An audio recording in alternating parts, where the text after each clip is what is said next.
अस्सलाम वालेकुम एवरीवन। जैसे कि हम सब जानते हैं कि मुहर्रम कुर्बानी का महीना है और इस महीने ऐसी कुर्बानियाँ दी गई है जो क़यामत तक का कभी वापस नहीं दी जाएगी।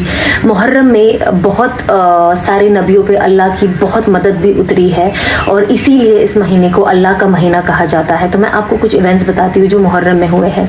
पहला, आदम अलैहिस्सलाम की तौबा कबूल की गई और अम्मा और अब्बा को फिर से मैदान अरफात में मिलाया गया। दूसरा, नूह अलैहिस्सलाम की कश्ती जूड़ी पहाड़ पे जाके टिकी। तीसरा, मूसा अलैहिस्सलाम समंदर पार कर गए और फिरौन वहीं डूब गया। चौथा, यूनुस अलैहिस्सलाम को मछली के पेट से निकाला गया और अल्लाह ने उनकी खूब हिफाजत की। पांचवा, हमारे सबसे अहम सहाबा हज़रत उमर रदी अल्लाह ताला अन्हुम, उनकी शहादत हुई। और आखिर हमारे प्यारे नबी सल्लल्लाहु अलैहि वसल्लम के नवासे और उनकी पूरी फैमिली की कुर्बानी दी गई।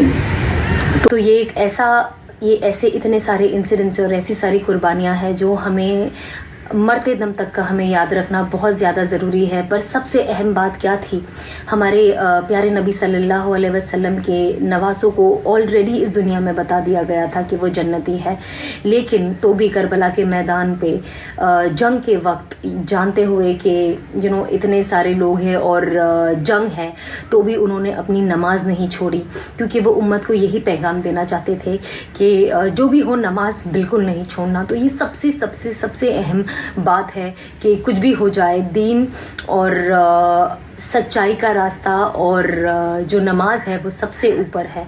एंड हमें इस चीज़ पे सबसे ज़्यादा कंसंट्रेट करना चाहिए कि हम अपनी नमाज ना छोड़ें, क्योंकि जब हम अपनी नमाज नहीं छोड़ेंगे तब हमारे प्यारे नबी सल्लल्लाहु अलैहि वसल्लम की जो नवासे हैं और उनकी जो ख़ानदान की कुर्बानी है तब जाके सही मायने में पूरी होती है।